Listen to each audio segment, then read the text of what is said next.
The crack of the bat. The roar of the crowd. Baseball's back at WYNX WSCR. Waves tiny flag. It will be great to have Pat Hughes back in my earballs, no matter how ambivalent I feel about the upcoming season. At least with my win prediction in the podcast that ones of you likely listen to, I have seized the mantle of OV's resident optimist. The Rangers are not projected to be very good, so hopefully the Cubs can get off to a good start. Team leaders. I'll use the team's 2018 numbers here, excluding injured, departed players, since looking at a bunch of zeros is boring.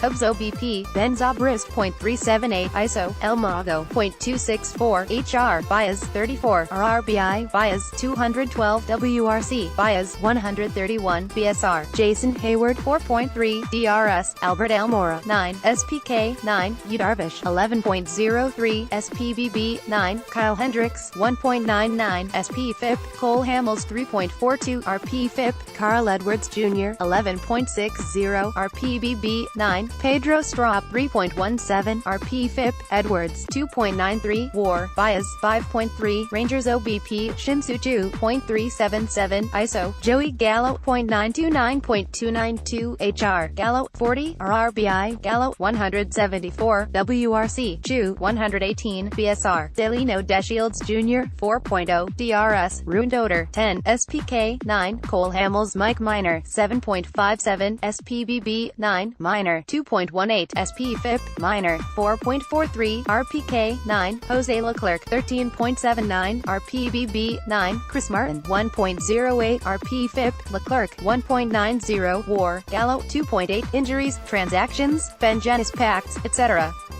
All the Cubs' moves were made last season. The only significant on-field action was picking up Hamels' $20 million option. The Cubs were too busy shooting themselves in the foot while counting money to do anything else this offseason. The Rangers picked up longtime serviceable Cardinals starter Lance Lynn on a cheap deal in the offseason, as well as vets as Drupal Cabrera and Jesse Chavez, who was basically begging to come back to the Cubs. Pitching probables projected K9, BB9, era listed for each pitcher.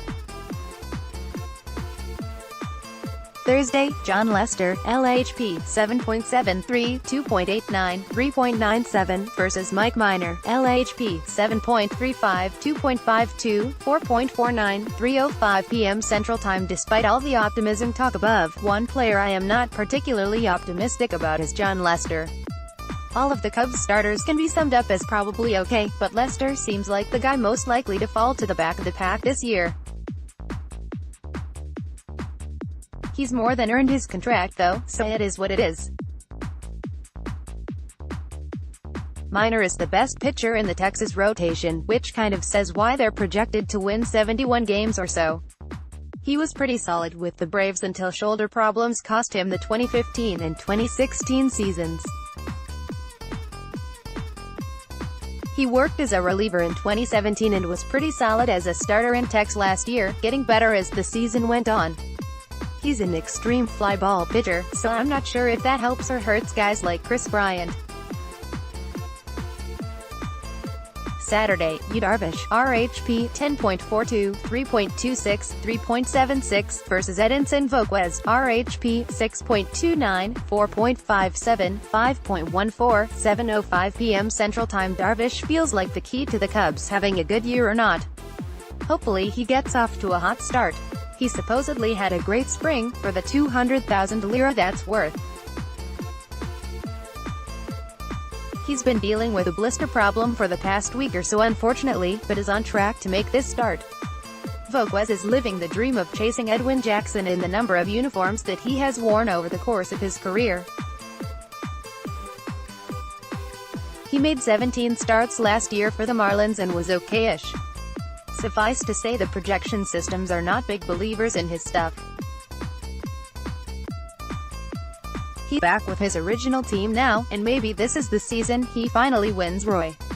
Sunday, Cole Hamels, LHP 8.07, 3.12, 3.71, versus Lance Lynn, RHP 7.77, 4.01, 4.50, 3:05 p.m. Central Time. Zips at least likes Hamels a lot.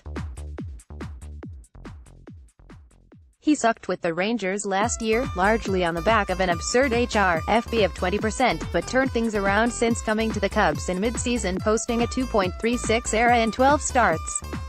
His FIP over that stretch was 3.42, so he had a little help, but the big thing was the huge drop on go for balls after he left Arlington. He reportedly changed up his pitch mix as well, and hopefully he can eat some innings in 2019. It was a little surprising to see the Cardinals let Lind go, and for him to remain unsigned for so long going into last season. His peripherals were pretty lousy in 2017 though, and his 2018 numbers reflected it. Still, he is probably the current avatar of the serviceable starter archetype right now, and got 3/30ths from the Rangers this offseason.